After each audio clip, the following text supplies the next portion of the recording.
मैं आपको short summary बताता हूँ। इस स्लाइड पे मैं जो जितना बताने वाला हूँ उससे आप सारे के सारे लगभग मैं 100% तो नहीं बोलूंगा, क्योंकि अगर 100% हो जाए ऐसी स्लाइड से तो बाकी फुल कोर्स पढ़ने की जरूरत ही नहीं है, बट मैं ये बोलूंगा कि 85% जो क्वेश्चन है वो आप बड़ी आसानी से कर ले जाओगे। ठीक है, चलिए अब धीरे धीरे मैं आपको स्टार्ट करवाता हूँ। देखिएगा सिंबल तो आपको पता है थोड़ा बहुत कि यहाँ पे सप्लाई या फिर रिसीविंग एंड हो सकता है डिपेंडिंग ऑन दी मोटर है या जनरेटर है। ठीक है, ये हमारा क्या है, आर्मेचर। ये क्या है आपका आर्मेचर, ये मोटर का आर्मेचर, ये जनरेटर का आर्मेचर। अच्छा मुझे एक चीज बताइए कि मोटर का केस होगा, है ना, मोटर का केस होगा तो हम ये बोलेंगे कि मोटर में क्या होगा, मोटर में इनपुट क्या रहेगा इलेक्ट्रिकल और आउटपुट क्या रहेगा मैकेनिकल रहेगा। तो यहां से हम ये बोले अगर मोटर का केस रहा तो यहां से करंट इंजेक्ट होगा, दैट इज लाइन करंट। ठीक है, लाइन करंट, और यहां पर जो करंट होगा that is armature current, that is armature current. अब आप बोलोगे सर ये तो करंट तो एक ही डायरेक्ट, इस डायग्राम के हिसाब से तो एक ही वायर लगा हुआ है, यहां तो एक ही करंट होना चाहिए, बट ये आधा अधूरा डायग्राम है। अभी मैंने इधर एक्साइटेशन वाली वाइंडिंग नहीं लगाई है।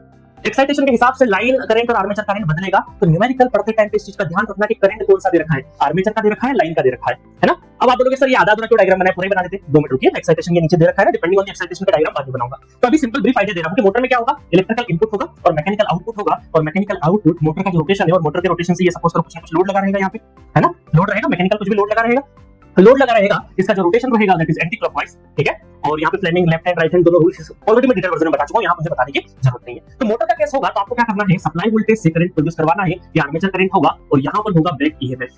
बैक ईएमएफ जो होता है डीसी मशीन में ब्रेन होता है, डीसी मशीन का दिमाग कौन होता है, बैक ईएमएफ होता है। तो डीसी मशीन के क्वेश्चन में गोल्डन रूल याद रखना हमेशा कि अगर कुछ भी समझ में नहीं आ रहा है ना, खाली बैठो कुछ भी पल्ले नहीं पड़ रहा है क्वेश्चन, तो आप क्या करो, बैक ईएमएफ कैलकुलेट कर लो। बैक ईएमएफ कैलकुलेट कर लिया तो बहुत चीजें दिखने लगेगी, क्योंकि ये बैक ईएमएफ क्या होता है, आपके बहुत सारे पैरामीटर्स को वेरिएशन करता है, बहुत क्लियरिटी दे देता है आपको क्वेश्चंस के अंदर। तो जब भी न्यूमेरिकल में अगर कुछ नहीं बन रहा है तो क्या करेंगे, बैक ईएमएफ निकालेंगे। बैक ईएमएफ जैसे ही the moment you calculated back EMF आधी चीजें आपकी खत्म हो जाएगी। ठीक है, क्वेश्चंस में भी देखेंगे। चलो अब बात करते हैं जनरेटर की। तो जनरेटर क्या करेगा, जनरेट करेगा साहब, तो यहां से आर्मेचर करंट प्रोड्यूस होगा, और फिर ये यहां पे जाके लाइन करंट होगा, और यहाँ पे लगा रहेगा लोड लगा रहेगा, यहाँ पे क्या लगा रहेगा, लोड रहेगा, उसका टर्मिनल वोल्टेज भी है। यहाँ जो ईएमएफ होगा वो क्या होगा, दैट इज जनरेटेड ईएमएफ। और यहाँ पे टरबाइन से रोटेट करेंगे, किसी से भी चीजें रोटेट करो, टरबाइन से करो चाहे किसी और मीडियम से करो, प्राइम मूवर है, तो हम ये बोल सकते हैं कि इसका जो डायरेक्शन है दैट इज क्लॉकवाइज डायरेक्शन में घुमाएंगे, यहाँ पे जनरेटर एक्शन होगा और यहाँ पे इलेक्ट्रिसिटी प्रोड्यूस होगी। मैकेनिकल इनपुट से हमें क्या मिलेगा, इलेक्ट्रिकल आउटपुट मिलेगा, दैट इज जनरेटर। और मोटर के केस में बात करें तो इलेक्ट्रिकल इनपुट से मैकेनिकल आउटपुट मिल रहा है, that is our motor action, या फिर बोल सकते हैं कि मोटर ऑपरेशन। ठीक है,